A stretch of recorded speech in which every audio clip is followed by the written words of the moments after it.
हक श्रीराज जी महाराज वे धाम के धनी सच्चिदानंद स्वरूप आप श्री प्राणनाथ जी दुनिया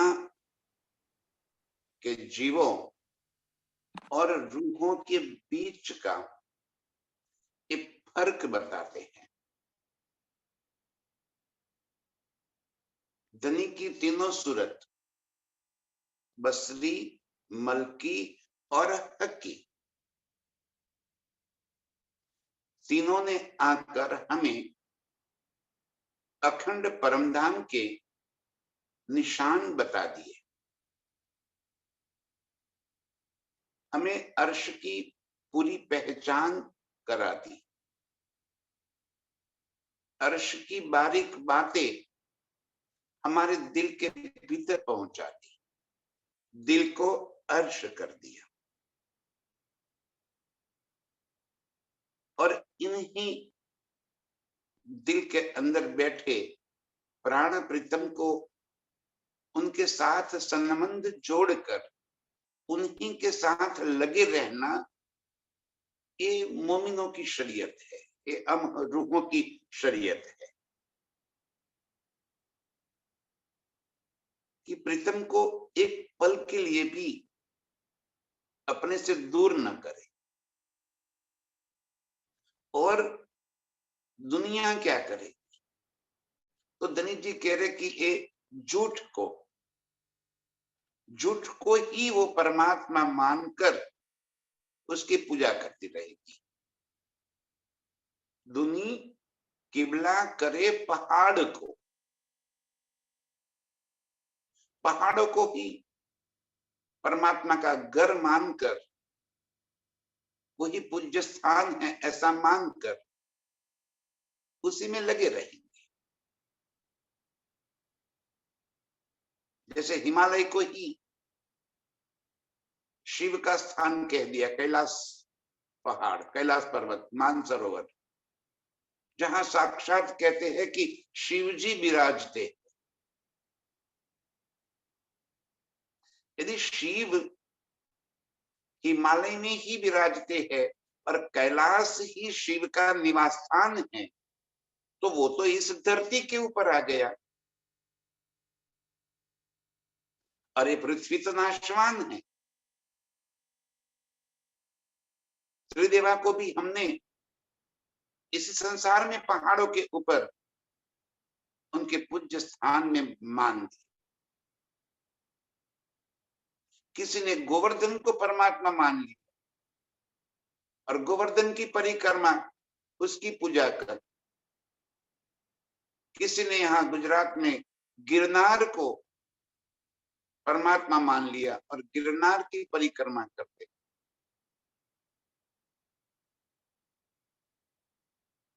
दुनी किबला करे पहाड़ को, इन्हीं पहाड़ों को परमात्मा का घर मान लिया। देखो, पांडव जब महाभारत का युद्ध समाप्त हो गया तो कहते हैं सदेही स्वर्ग की ओर प्रयाण करने के लिए चल पड़े। अब ये देह यदि स्वर्ग में जा सकता है, ये पंच तत्व का शरीर यदि स्वर्ग में जा सकता है, तो ये मान लो कि स्वर्ग इस पृथ्वी के ऊपर ही है।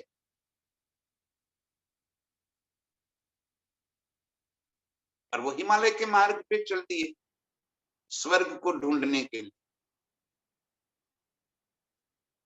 तो स्वर्ग कहो या वैकुंठ कहो या कैलाश कहो, ये सब कुछ कहाँ हो गया? इसी पृथ्वी के ऊपर, हिमालय के अंदर। और दुनिया ने इनको पूज्य स्थान बना दी। इन्हीं की पूजा करके, उन्हीं की भक्ति करके वो पार होना चाहते हैं।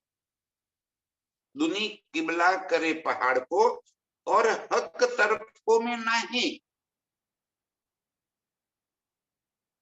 जहां प्रीतम की वास्तविक पहचान हो रही, उस तरफ में, उस दिशा में उनकी समझ ही नहीं आ रही, ज्ञान ही नहीं है, ये समझ भी नहीं। सारी दुनिया इस तरह से झूठ के अंदर ही परमात्मा को ढूंढ रही है।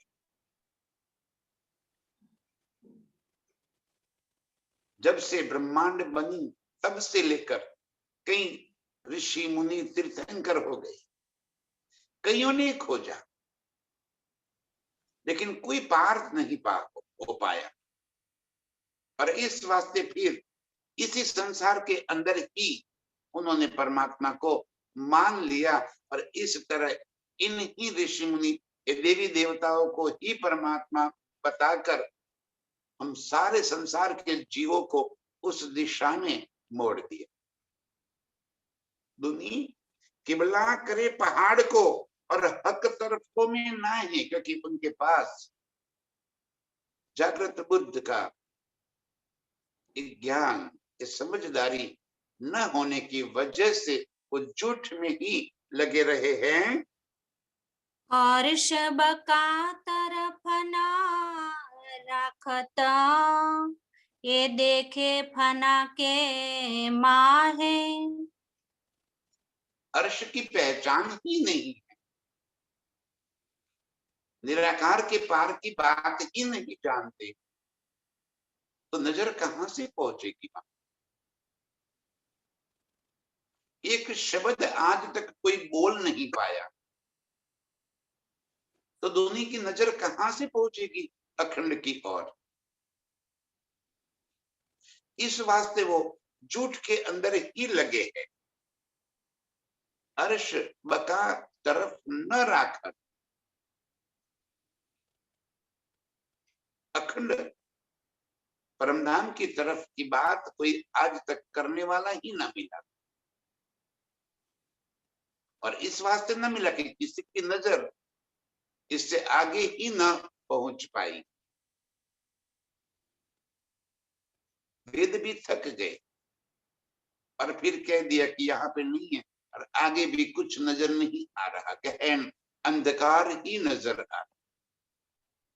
उस गहन अंधकार को चीर कर पार पहुंचने वाला कोई निकला ही नहीं, न त्रिदेवा न कोई और। अर्श की तरफ का किसी को ज्ञान ही नहीं हो, समझ ही नहीं हो, फना के अंदर ही तो दर पड़ेगी, तो इसी को ही दुनिया मान लेगी, बस यही सब कुछ है, इससे परे तो कुछ है ही नहीं। इस निराकार के परे कुछ भी नहीं। ये बात करके सभी को इसी के अंदर उलझा कर रखती है। पहली बार मेरे प्राण प्रीतम ने आकर इस निराकार के परे अखंड आनंद का स्वरूप क्या है और शुद्ध साकार क्या है, ये बात की पहचान करा। आगे की पहचान न होने की वजह से दुनिया इसी को साकार मानने लगी और परमात्मा को निराकार मानने लगी कि परमात्मा निराकार है। ये प्रश्न तो सबसे पहले से, किसने परमात्मा को निराकार कह दिया, किसने साकार कह दिया? कितनी उलझने हैं देखिए। ये इलम लदुन्नी हमें तो मिल गई, ये सारी उलझने धनी ने हमारे दिल से हटा दी। दुनिया कहती कुछ और है, करती कुछ और। उलझने देखिए आप। हिंदू परमात्मा की मूर्ति पर पूजते हैं और कहते हैं कि वो निराकार है। जब आप उनको निराकार कहते हो तो उनके स्वरूप को कैसे बनाया, मूर्ति कैसे बनाई आपने? ब्रह्मा जी की मूर्ति बनाई, विष्णु की मूर्ति बनाई, शिव जी का मूर्ति और कई देवी देवताओं के स्वरूप बना दिए आपने और उस स्वरूप को पूज रहे हो और कहते हो कि परमात्मा निराकार है। तो जो सामने बैठा है आपके पास, जब मंदिर में जिसकी मूर्ति लगाई है आपकी आपने, वो कौन है? शुद्ध ही नहीं कि निराकार क्या है और साकार क्या है। और अब देखो, मुसलमान कहते कि हम बुत परस्ती, हम मूर्ति पूजा नहीं करती। क्यों मूर्ति पूजा नहीं करती? क्योंकि परमात्मा का कोई स्वरूप नहीं है, खुदा का कोई स्वरूप नहीं है, ये छवि बेनिमून बेचगुन है। अब जब आप ये कहते हो कि परमात्मा का कोई स्वरूप नहीं है, तो फिर मोहम्मद ने किसके साथ बात की? जब रसूल साहब अर्श में पहुंचे, 90,000 हरफ खुदा से सुने उन्होंने, तो खुदा ने कैसे कहे? बिना मुख से कहे, यूं ही हवा में गूंजते रहे। और ये भी मान ले हम कि वो शब्द हवा में गूंज रहे हैं, तो मोहम्मद साहब ने तो खुदा के स्वरूप का वर्णन कर दिया। उन्होंने तो उसके किशोर स्वरूप का शब्द कह दिया, अमरद सूरत कही खुदा की। जब स्वयं रसूल साहब ये कहते हैं कि खुदा की सूरत है और वो अमरद सूरत है, तो वो निराकार कैसे हो गई? जब खुदा के घुंघराले बाल हैं, तो वो निराकार कैसे हो गए? वो कहते हम बुत परस्ती नहीं करेंगे। अच्छी बात है, बुत परस्ती करनी भी नहीं चाहिए, लेकिन परमात्मा शुद्ध साकार है, ये बात भी स्वीकार नहीं करते, जबकि कुरान ही कह रहा है कि परमात्मा की सूरत है। देखो, कहते कुछ और है, करते कुछ और है। सारे संसार में यही भ्रांति फैली हुई। कोई कहते हैं साकार है, कोई कहते हैं निराकार है। निराकार कहने वाले उसका सारा साकार स्वरूप बनाकर उसकी पूजा करते, और जो कुरान परमात्मा को, खुदा को साकार कहता है, वो कहते हैं कि परमात्मा निराकार है। ये उलझने पूरे संसार में हर जगह पे व्याप्त है। इन उलझनों से बाहर निकालने के वास्ते एक ब्रह्म ज्ञान मेरे प्राण प्रीतम अर्श की बातें लेकर आए। और अब देखो कैसे समझ में आए। हमारे लिए कोई उलझन बची ही नहीं। अर्श बका तरफ न रखकर जिन्होंने इस संसार को ही परमात्मा मान लिया, पहाड़ों को ही परमात्मा मान लिया, झूठ को ही परमात्मा मान लिया, वो अखंड का तरफ कोई ध्यान ही नहीं देकर झूठ में ही परमात्मा को मानकर उनको ही देखने लगे, पूजने लगे, और ये देखे फना के मान। बस इस तरह ये झूठ के अंदर ही वो ढूंढ रहे। कोई कण कण में कहता है, कोई गट गट में कहता है, कोई प्रकृति में कहता है, कोई संसार में सर्वव्यापक कहता है। सारों की यही उलझन। हरिद्वार के कुंभ के मेले में जब आप प्रीतम पहुंचे, तो सारे दुनिया भर के आचार्य, ऋषि, मुनि जो भी आए थे, उन सभी से इन्हीं बातों को तो समझाया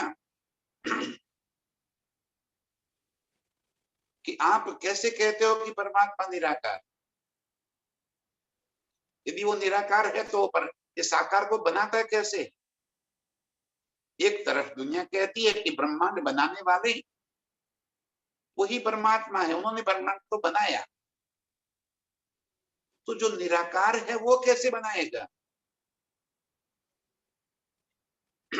दुनिया इन्हीं बातों में उलझी हुई है। धनी ने हमें एक बेशक इल्म देकर हमारी सारी उलझने मिटाकर हमारी नजर को अर्श की ओर मोड़ दी, अखंड की तरफ हमारी नजर को मोड़ दिया। और आज हमें प्रीतम के वास्तविक स्वरूप की, हकीकत और मारिफत की पहचान करवा दी। ये ब्रह्म ज्ञान धनी ने हमें इस वास्ते दिया है, आपके दिखाया कि बला बीच पाए मोमिन के दिलों। धनी ने दिखा दिया कि भाई अर्श कहाँ है, ऊपर, नीचे, आजू या बाजू, कहाँ पे है। हम भी कहते नहीं ऊपर है अर्श, किसके ऊपर है भाई? इस ब्रह्मांड के ऊपर। जब इस ब्रह्मांड का कोई अस्तित्व ही नहीं, तो ऊपर कहां से हो सकता है? के दिखाया किबला, धनी ने वो पूज्य स्थान, प्रीतम का स्थान कहाँ है, अक्षरातीत पूर्ण ब्रह्म, उनकी बैठक कहाँ है, कहाँ रहते हैं? ये बात बता दी कि बीच पाए मोमिन के दिल, कहाँ है परमात्मा? तो कहते हैं मोमिनों के दिल में। स्वयं उन्होंने कह दिया कि भाई मुझे ढूंढना है तो मैं कहीं और नहीं हूं, मैं मोमिनों के दिल में ही। अब इसका क्या अर्थ निकाल दिया देखो आप, आत्मा सो परमात्मा। अब सारी दुनिया ये कहने लगी कि आत्मा सो परमात्मा, आत्मा ही परमात्मा का स्वरूप है, आत्मा ही परमात्मा। ठीक है, मान लिया आत्मा ही परमात्मा का स्वरूप है।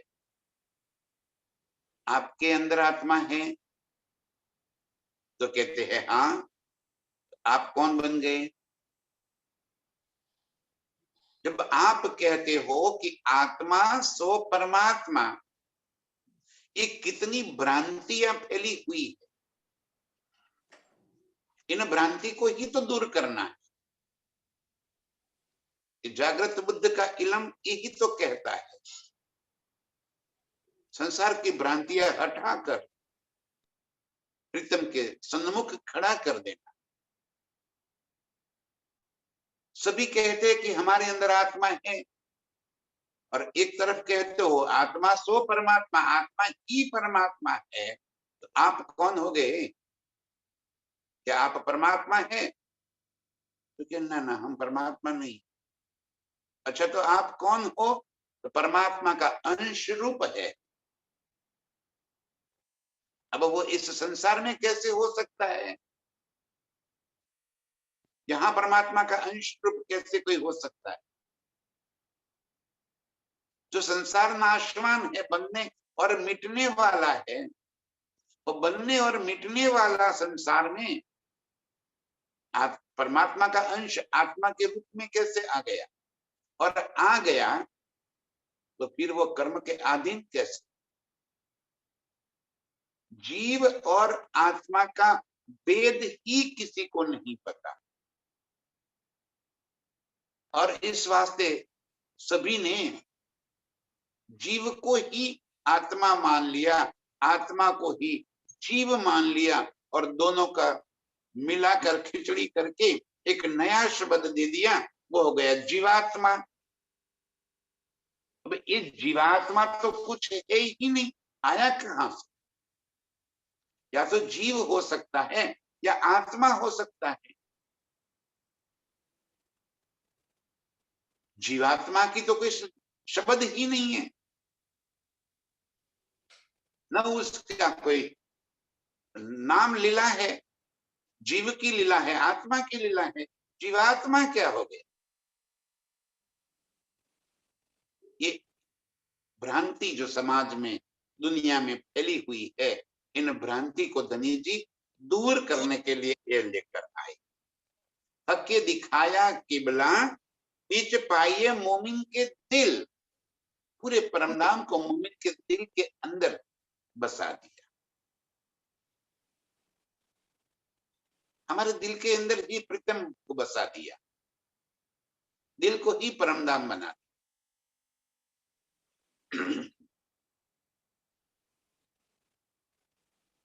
तो परमात्मा को कहीं और ढूंढने से कैसे मिलेगा? वो आपके ही तो भीतर है,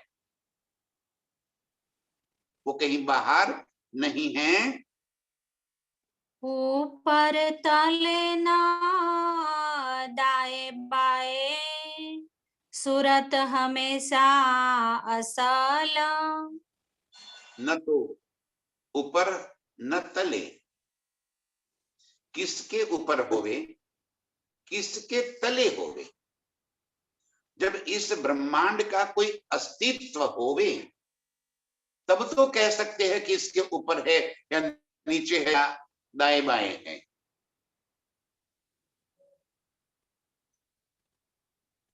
अस्तित्वहीन ब्रह्मा, शून्य, निराकार। धनी जी कह रहे कि खसखस के दाने पे एक खेल दिखा दिया। ये अनंत ब्रह्मांड हमें दिख रहा है, कितना बड़ा, सूर्य चंद्र तारा ग्रहों नक्षत्र पृथ्वी के सहित का ये ब्रह्मांड कितना बड़ा है। धनी जी कह रहे कि ये ब्रह्मांड इतना है कि तोड़ने से उसके दो टुकड़े भी ना हो सके।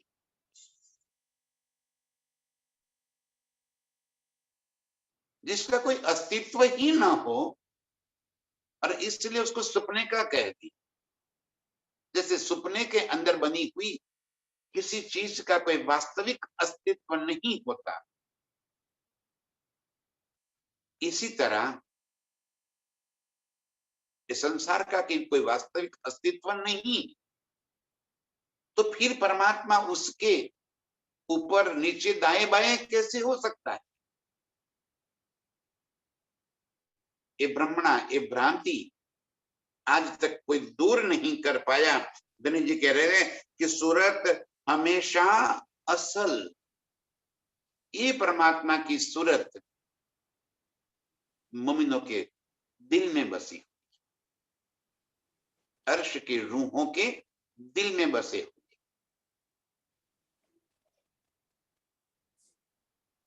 निस्बतियों के वास्ते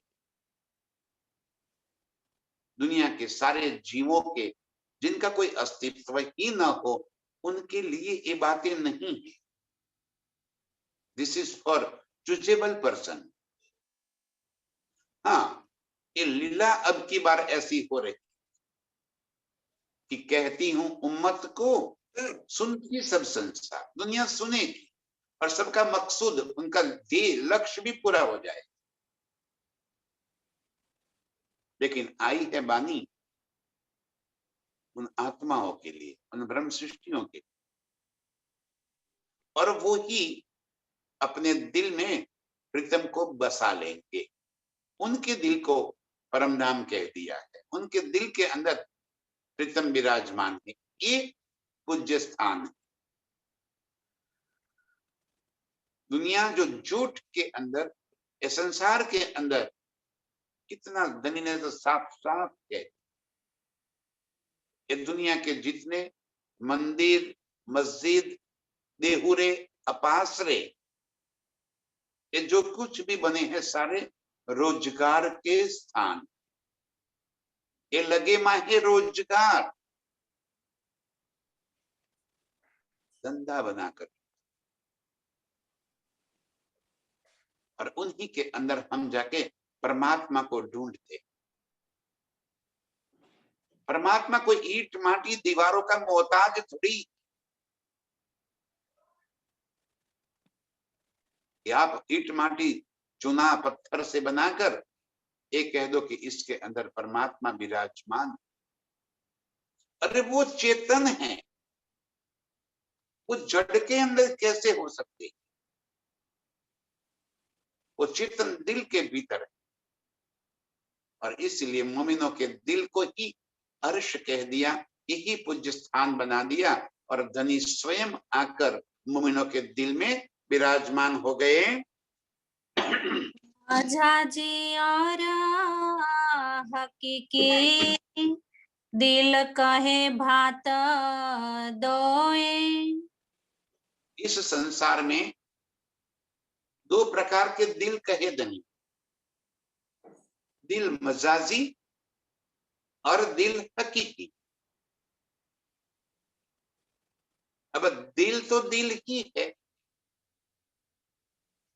दिल के अंदर जो कुछ भरा हुआ है उसके आधार पर वो दिल किसका है वो कहा जाएगा। जैसे मैंने दृष्टांत रूप में कहा था कि ग्लास के अंदर यदि जल भरा हुआ है तो वो ग्लास ऑफ वाटर, पानी का ग्लास कहा जाए, और यदि उसके अंदर दूध भरा हुआ है तो ये दूध का ग्लास कहा जाए। जो चीज उसके अंदर भरी हुई है उसका ग्लास कहा जाएगा। जब जानते हैं कि ग्लास तो स्टील का है या पित्तल का है, धातु का है, इसी तरह जिस दिल में जो चीज भरी हुई है उसी का दिल कहा जाएगा। यदि दिल में इस संसार की चाहनाएं भरी हुई है तो उसे कह दिया दिल मजाजी। और यदि दिल के अंदर प्रीतम के स्वरूप को बिठा दिया है, दिल के अंदर धनी की चाहत भर दी है, तो वो दिल हो गया हकीकी। जहां हक विराजमान है वो हकीकी, जहां दुनिया की चाहते विराजमान है वो मज्जाजी। बस धनी कहते कि संसार में दो ही प्रकार के दिल हो सकते हैं, तीसरा प्रकार तो है ही नहीं। आधी दुनिया और आधा प्रीतम बसे हो, ऐसा दिल तो दिल ही नहीं कहा आएगा। कैसे उसको कौन सा दिल कहो? दो चीज में साथ नहीं रह सकती। धनी कहते या तो दीन लो या दुनी, या में दो न समाये। दोनों चीजें एक साथ आपके दिल में नहीं समा सकती। दिल ही दो प्रकार के हैं, या मज्जाजी या हकीकी। या तो संसार की चाहते हो सकती है, या हर्ष की, मेरे प्राण वल्लभ प्राण प्रीतम की चाहते हो सकती है। तीसरा तो कोई स्थान है ही नहीं। इसलिए धनी ने कहा कि दुनिया के अंदर मजाजी और हकीकी दो ही प्रकार के दिल होते हैं। ये बेवराह के सूरत बिना कर न सके दूजा कोई। ये बात हक की सूरत स्वयं खुदा ताला, कोई पूर्ण ब्रह्म के बिना और कौन इस बात का खुलासा कर सकता है? सारे संसार के लोगों ने कह दिया कि हमारे अंदर आत्मा है, आत्मा है, क्योंकि अच्छी चीज सबको चाहिए। पता चल गया ना कि आत्मा अखंड और अविनाशी परमात्मा का ही स्वरूप है, तो हम आत्मा है। जैसे कईयों ने दावा ले लिया कि हम ब्रह्म सृष्टि है, हम अर्श की अंगनाएं हैं, परम नाम जाना है। दावा सबने ले लिया। दावा लेने से क्या होगा? खाली कहने से क्या होगा? यदि कहना, करनी और रहनी में परिवर्तित न हो जाए। तो कहने से तो क्या फर्क पड़ेगा, मैं बोल दूं कि मैं हिंदुस्तान के प्रधानमंत्री हूं, तो इससे क्या फर्क पड़ जाएगा। मैं नहीं कह दो और मन को खुश कर लो, वाह वाह, अपने आप अपनी पीठ थपथपा दो, मैं प्रधानमंत्री हूं, हो गए प्रधानमंत्री आप। दावा ले लिया सबने, मैं ब्रह्म सृष्टि में परमधाम की आत्मा, मैं राज्य की अंगना, अखंड परमधाम से हम आए हैं और परमधाम जाना है। कब? मरने के बाद। सुखपाल आएगा हमें लेने के, डायरेक्ट छठी बम से सीधा यहाँ लैंड करेगा हमारे घर पे। ये ब्रह्मणाएं, ये भ्रांतियां अक्की स्वरूप स्वयं ने आकर खोल कर देती कि भाई दुनिया के अंदर दो ही बात के दिल होते हैं, या मजाजी या हकीकी। आपने अपने दिल के भीतर किसको बसाया है, और ये स्वयं को ही पूछना है। किसी और को पूछने से कभी कोई पता नहीं चलेगा, कोई और क्या बता पाएगा। मेरे दिल के भीतर क्या भरा पड़ा है, मेरी चाहते कहाँ है, मेरी सोच क्या है, ये तो मैं जानू, और कोई कैसे जान सकता है। ये वचनों को सुनकर आपको तो लगेगा कि हाँ हाँ देखो देखो देखो, तो कितनी बड़ी बड़ी बातें करते हैं, उनको तो सारा ज्ञान हो गया। मेरे भीतर क्या चल रहा है, मेरे भीतर किस तरफ की चाहते हैं, कहाँ का लगाव है, वो तो मुझे पता चलेगा, औरों को कैसे पता चलेगा। दिल मजाजी और दिल हकीकी, दो ही प्रकार के दिल हो सकते हैं, तीसरा दिल हो ही नहीं सकता।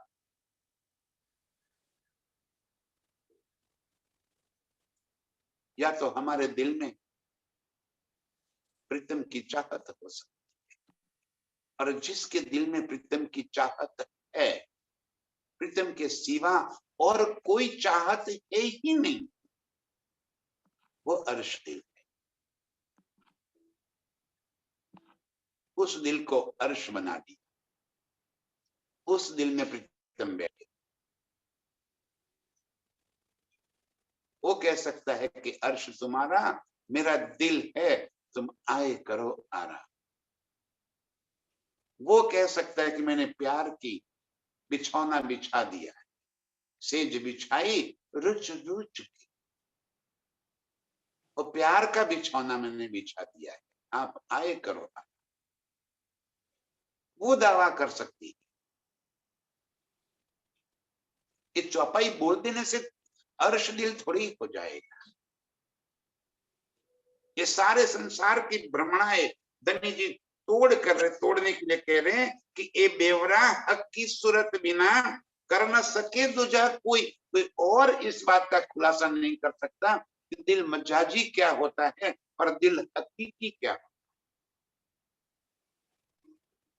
इस दिल को अर्श कहा। इस वास्ते धनी जी हम रूहों को मजबूती प्रदान कर रहे हैं, दृढ़ हो जाओ। एक प्रीतम के सिवा हमारी नजर कहीं और लगनी ही नहीं चाहिए। ये लक्षण है ब्रह्म सृष्टियों में, रूहों के ये लक्षण। जिनके दिल में प्रीतम के सिवा और कोई चाहत ही ना, तड़पेगी प्रीतम की, वो उन्हीं की मस्ती को दिल में बसाने के लिए उनकी हो जाएगी। पल पल उसकी सुरता अर्श की और प्रीतम की और लगी रहेगी। दिल में और कोई बात कभी आ ही नहीं सकती। एक खुलासा हकी स्वरूप स्वयं प्राणनाथ जी ने आकर हम सब रूहों के वास्ते इस ब्रह्म ज्ञान में देकर कह दिया। दिल मजाजी और दिल हकीकी क्या है, और हकीकी दिल में ही मेरे प्राण वल्लभ विराजमान है। रोजा इत बंदगी इत ही जकात जारत।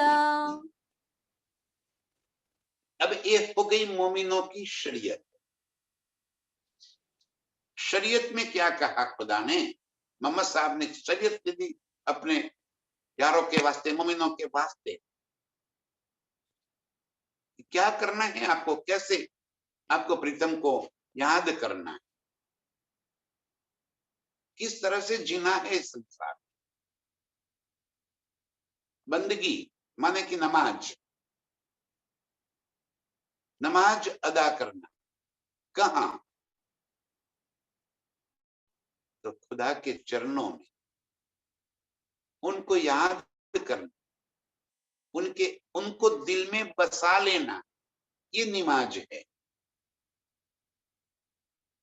किसी स्थान विशेष में जाकर किसी विशेष पद्धति से पूजा कर देना, घुटने झुकाकर शीश झुका देना, ये बंदगी नहीं है। कितना साफ साफ शब्दों में प्राण प्रीतम हमें समझा रहे कि हमारे लिए कहा गया है, मुसलमानों के लिए नहीं कहा गया, क्योंकि हम ही तो मुसलमान हैं। जो नाजी फिरका कहा गया, ये नाजी फिरका किसके वास्ते कहा? अर्श रूहों के वास्ते, बाकी तो नारी फिरके कहे। तो हमारी बंदगी क्या है? हमारी नमाज, हमारा प्रणाम, हमारा झुकना, शीश झुका देना कहां है? जो प्रीतम आपके दिल के भीतर विराजमान, वहीं पे आपको सेजदा करना है, उसको से बंदगी करनी है। वो किसी, मैं कई बार समझाया ये बात को कि आज जी महाराज किसी कोई स्थान विशेष या किसी व्यक्ति विशेष को आप न मान सको, किसी के किसी स्थान में या किसी व्यक्ति के अंदर प्राणनाथ जी विराजमान हैं, ये नहीं कह सके। इन्होंने ही कह दिया कि मुझे ढूंढना है तो मेरे लिए दो ही स्थान हैं, एक कुलजम वानी और एक मोमिनों का दिल।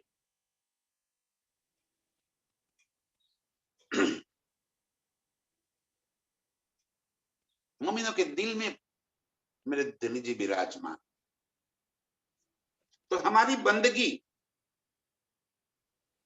बंदगी का मतलब नमाज, प्रार्थना, प्रणाम कहाँ है? हमारी मोमिनों के स्वयं के भीतर। मोमिन भी और कोई थोड़ी है, आप स्वयं ही तो मोमिन।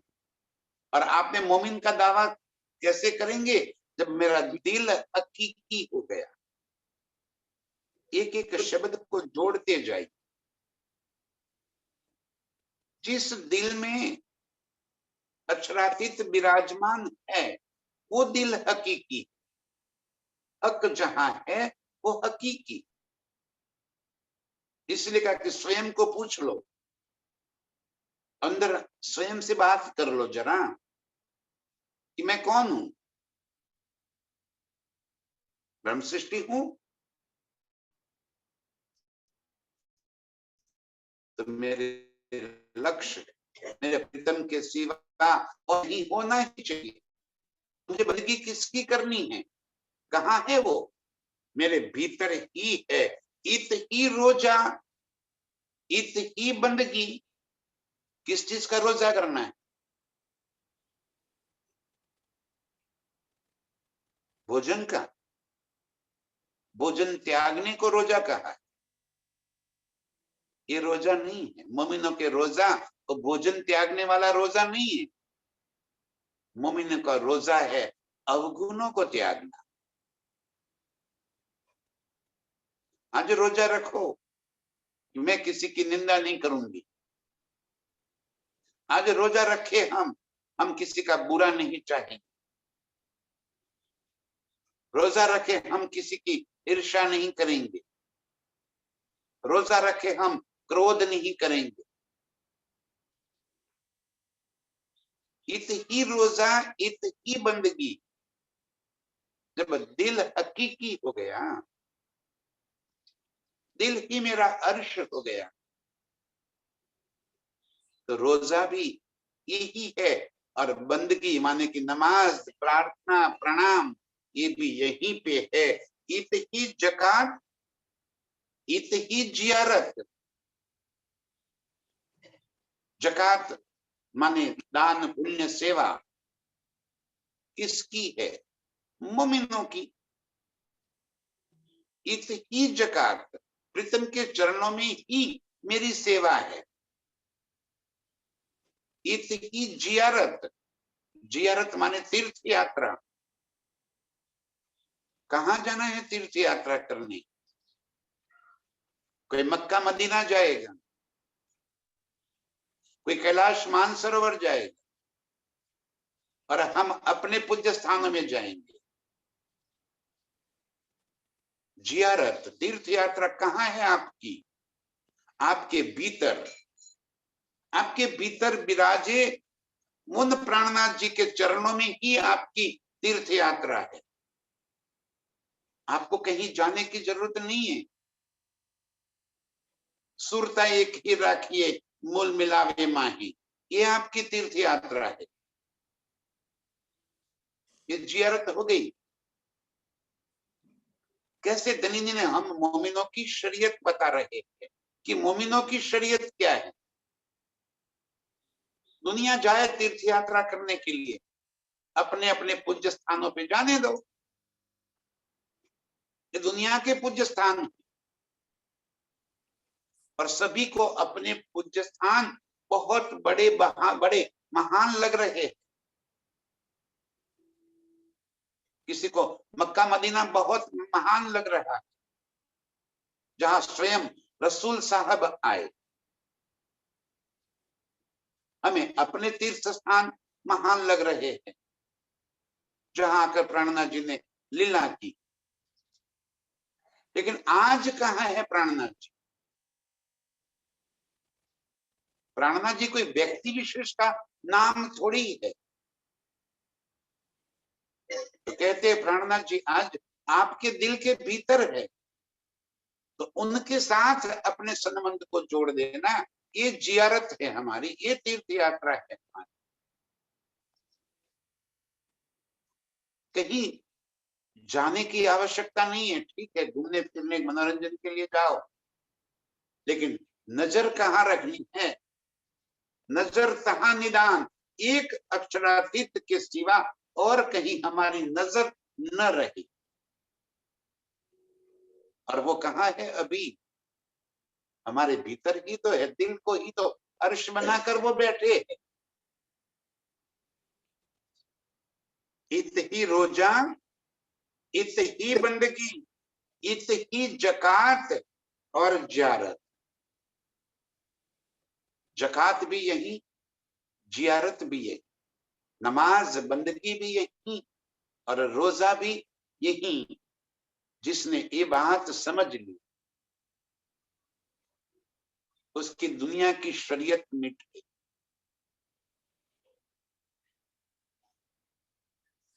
मोमिनों की ये शरीयत, मोमिन की शरीयत कोई बाहरी कर्मकांड नहीं है। देखो कैसे समझा दिया। एक उजू करना, 14 अंगों को धोना, ये हमारी शरीयत नहीं है। प्रीतम की तरफ नजर रखना, दुनिया को हटा देना, ये हमारा उजू है। 14 तबक को पीठ दे, ये उजू है मोमिनों का। संसार की चाहतों को दिल से हटाकर प्रीतम को दिल में बसा लेना, उजू हो गए। 14 अंग आपके पवित्र हो गए। ये पानी से नहीं होगी, अर्श के जल। और धनी ने ये बात भी अभी आज समझा रही थी, पक्की शरीयत क्या है हमारी। ये मुसलमानों के लिए नहीं कहा, न हिंदुओं के लिए कहा, ये मोमिनों के लिए कहा। अर्श की रूहों के लिए कहा, जिसमें मैं आत्मा हूं ऐसा दावा लिया है, इसके लिए कहा अब कर लो दावा ब्रह्म सृष्टि का, अब कर लो दावा आत्मा का। वो कहते मैं कहीं हुई नहीं, तुम्हारे भीतर ही तो हूं। जब वो मेरे भीतर है तो मेरी बंदगी कहाँ हो गई? मैं कहीं बाहर ढूंढने के लिए कहाँ चल रहा हूं उनको? बाहर थोड़ी मिलेंगे। इत ही रोजा, इत ही बंदगी, इत ही जकात, इत ही जियारत। सात हकी सूरत के मोमिनो सब न्यामत। ये हमें प्राणनाथ जी ने दी हुई नियामत है, खजाना है। ये समझदारी जो मेरे प्राण प्रीतम ने हमें दे दी, ये मेरी शरीयत है। साथ हक की सूरत के, हक की सूरत आप श्री प्राणनाथ जी, इनके जो साथी है, जो ब्रह्मांगनाएं परमधाम से आई हुई रूहें जो है, मोमिन जो है, ये मोमिनों के वास्ते ये सारी नियामत, ये सारी शरीयत इनके वास्ते है। और मोमिन ही इस शरीयत को, इन बातों को आत्मसात करेंगे। मोमिन हक बिना न देखे, यही मोमिनो ताम। मोमिनो ताम माने खुराक। मोमिनों का भोजन क्या है? हक बिना और न देखे, कहीं भी राज्य के सिवा और कोई बात नजर ही न आवे, ये मोमिनों का खुराक है। ये मतलब नहीं कि दाल रोटी नहीं खानी है, ये देह का खुराक है। दाल सब्जी रोटी ये देह का खुराक है। और रूह का खुराक, रूह को क्या खाना है? मोमिनों का खुराक क्या है? मोमिनों का काम क्या है? तो मोमिन हक बिना और न देखे, एक प्रीतम के सिवा और कहीं इनकी नजर न जाए, उनकी ही मस्ती में मस्त रहे, उनके ही सूरत को दिल में बसाकर उन्हीं सूरत के साथ अपना संबंध बनाए रखे, ये मोमिनों का खुराक। हक बिना और न देखे, ये मोमिनों की शरीयत बता रहे। ये प्रकरण यही है, धनी ने बताया। मोमिनों की शरीयत, हकीकत और मारिफत। और कोई शरीयत हमारी हो ही नहीं सकती। हक सिवा और ना देखे, ये दुनिया की सारी नियामतों के प्रति उनकी चाहत न लगी हो, एक धनी के सिवा और कोई बात नजर में न हो, ये मोमिनों का खाना है, ये इनका पीना, ये इनका रोजगार है, ये काम मोमिनों को करना है। बंदगी तवाफ सब इतही, मोमिनो इतही आराम। बंदगी और तवाफ, नमाज भी यही है और परिक्रमा भी यही है। अब हमारी परिक्रमा हम कहाँ करते हैं? देख, जो हज पढ़ने को जाते हैं वो वहीं पे काबा की परिक्रमा करते हैं। हमने परिक्रमा का अर्थ ये कर दिया कि किसी के पीछे फिरना, चारों तरफ घूम लेना, ये परिक्रमा, ये अर्थ हमने परिक्रमा का कर। और इस वास्ते सभी परिक्रमा ही करने लगे। जहां भी हमारा पूज्य स्थान है तो उसके चारों ओर घूम लेना, ये परिक्रमा हो गई। हज के अंदर जाके काबे के अंदर परिक्रमा कर रहा है, यहाँ कोई पहाड़ों की परिक्रमा कर रहा है, कोई गोवर्धन की परिक्रमा, कोई गिरनार की परिक्रमा, कोई 64 कोसी परिक्रमा, हमारी भी परिक्रमा शुरू हो गई।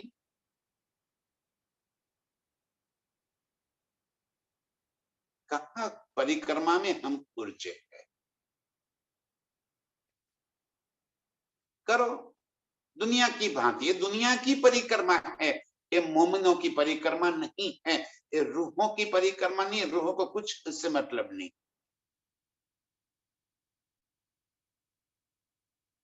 दुनिया तो सारी चाहत लेकर घूम रही है परिक्रमा करने के लिए। आप क्या लेकर परिक्रमा कर रहे हैं? आपकी कौन सी परिक्रमा? जो भीतर बैठा है, बोल दिया कि अर्श तुम्हारा मेरा दिल है, अपने दिल को अर्श बना दिया, प्रीतम को दिल में बिठा दिया और प्रीतम को लेकर घूम रहे।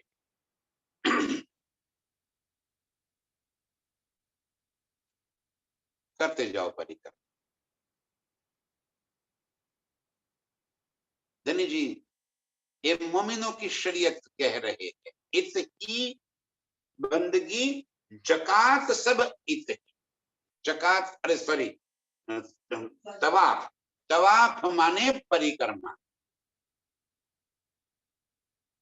मोमिनों की परिक्रमा है प्रीतम को देखना, प्रीतम की और नजर लगाना, प्रीतम के नेत्रों से नेत्र मिला देना, ये परिक्रमा है। उनके चारों ओर घूमना, ये परिक्रमा नहीं है।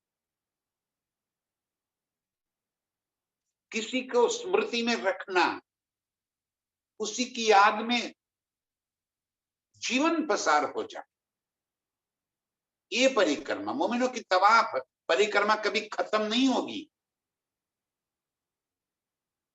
ये परिक्रमा बंद ही पूरी ही नहीं होगी हमारी, क्योंकि दिल में प्रीतम विराजे है तो नजर हमारी प्रीतम की ओर ही लगी रहे। ये मोमिनों की बंदगी है, प्रार्थना है, नमाज है। और ये ही मोमिनों का तवाफ माने के परिक्रमा है। मोमिनो इत ही आराम,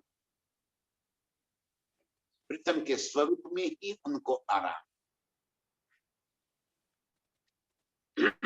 उनके सिवा और कहीं नजर ही न लगे। ये मोमिनों के लक्षण है, ये मोमिनों की शरीयत। सारी बातों से धनी हमें छुड़ा रहे हैं। ध्यान से सुंदर साथ जी, ये मैं नहीं कह रहा हूं, आपको परिक्रमा करनी है जाओ करिए, जहां भी करनी है करिए, जिस पुरियों में जाके करनी है करिए। धनी जी ये कह रहे हैं हमें, मोमिन हक बिना न देखे यही मोमिनो ताम, एक प्रीतम के सिवा न देखना, ये हमारा खुराक है। बंदगी तवाफ इत ही, प्रीतम के नेत्रों से नेत्र मिलाकर उनके अंदर बहते हुए इश्क में डूबना, ये हमारी परिक्रमा है।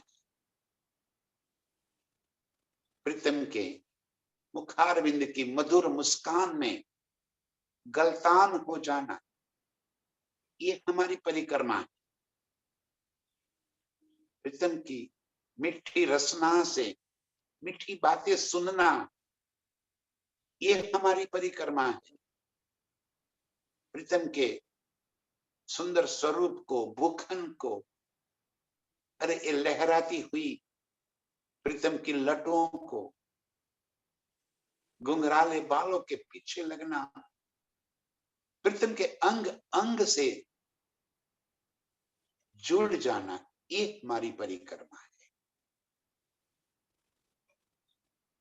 और ये स्वरूप सब श्रृंगार सज के मेरे दिल के भीतर विराजमान है, और वहीं पे मेरा ध्यान, मेरा लक्ष्य उसी तरफ रहे। संसार की किसी भी चाहत की ओर मेरा लक्ष्य न जाए। ये मेरा आराम है, ये मेरी परिक्रमा है, ये मेरा खुराक है, ये मेरी नमाज है, यही मेरा रोजा है, यही मेरी जियारत माने की तीर्थ यात्रा है। सारी शरीयत मेरे प्रीतम के संग मेरी जुड़ी हुई है। खाना पीना सब इतहे मिलाप मजकूर। खाना पीना सब इत ही माने कहा? प्रीतम के चरणों, प्रीतम के संग, उनकी लीला में डूबना है। ये मेरा खुराक, ये मेरा खाना पीना है।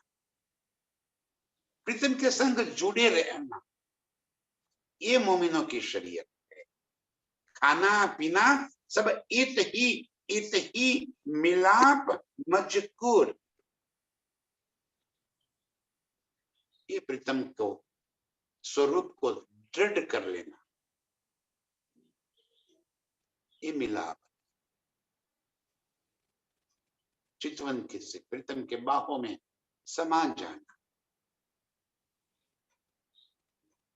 ये मिलाप है। खाना पीना बस प्रीतम की स्मृति, उनकी यादों में डूबे रहना, ये मोमिनों का आहार है, ये मोमिनों का जलपान है, यही मोमिनों का मिलाप है, ये हमारी शरीयत है। एक अक्षरातीत के सिवा और कोई बात की नजर में न आवे, दिल के भीतर डूब जाना। दिल को हकीकी मजाजी दुनिया के चाहते दिल से निकाल देना, हक को दिल में भी बिठा देना, और फिर उसी स्वरूप के संग अपने आप को जोड़ देना।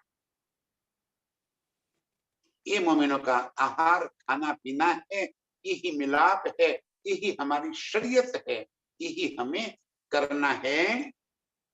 इतहे पूर्ण दोस्ती इत बरत हक का नूर। और यही हमारी हक की दोस्ती, जहां अंगना भाव है, प्रीतम के अंग रूप होने का भाव, वहदत वहीं पे, और वहदत में ही तो दोस्ती। धनी जी कह रहे मैं दोस्त हूं, हम उनको बहुत बड़ा बनाकर दूर करते जा रहे हैं। वो कहते हैं मैं तेरे दिल के भीतर हूं, तेरे मेरे तो कायम के संबंध है, अखंड के संबंध है। ये दोस्ती है मेरी और मेरे प्रीतम की, और यहीं पे बरसत हक का नूर। बस ये बात जिसने दिल में भर ली, उसी दिल में हक का नूर बरस रहा है, उसी दिल में हक की मेहर बनी है। वो ही हक के अंदर समाया है, हक की सारी नियामतें उसी ही दिल में समा गई है, वो समझ में आ गई। ये दोस्त है उनके। ध्यान से सुंदर साथ जी, हक का नूर, हमें मेहर चाहिए देने की, किस लिए? इस संसार की उपलब्धियों के लिए। जो चीज धनी जी छुड़ाने आए हैं, उसी चीज की चाहत करके हम मेहर सागर करेंगे और धनी मेहर कर देंगे, जाओ दुनिया की सारी शोभा तुझे दे देता हूं, ले ले, खजाना लूट ले, धनवान हो जा। इस वास्ते मेहर सागर है ना। इत ही पूर्ण दोस्ती, जिस दिल में मेरे प्रीतम बस गए, वो दिल से प्रीतम की दोस्ती हो, और वही प्रीतम का नूर बरस रहा है। इत बरसत हक का नूर, धनी की मेहर उसी तन के ऊपर है, उसी दिल के ऊपर है, उन्हीं मोमिनों के ऊपर है जो इस शरीयत से प्रीतम के संग लगे, जिन्होंने दिल में प्रीतम को बसा लिया है, जो एक पल के लिए भी प्रीतम को नजरों से दूर नहीं करते और ना ही प्रीतम की नजरों से दूर होते हैं। ये मोमिनों की शरीयत। उनके ऊपर दम दम पल पल हक का नूर बरस रहा है, धनी की मेहर बरस रही है, और वो ही निजानंद की मस्ती में मस्त होते। उनके ही दिल में अर्श की मस्ती चढ़ आई। बस ऐसे ही हक की मस्ती में मस्त होने वाले, उनके नूर में नहाने वाली सभी रूपों के चरणों में कोटि कोटि प्रणाम। प्रणाम। इत बरसत हक का नूर, इत बरसत हक का नूर, खाना पीना सब इत ही, खाना पीना सब इत ही, इत ही मिलाप मजकूर, इत ही मिलाप मजकूर, इत ही पूर्ण दोस्ती, इत ही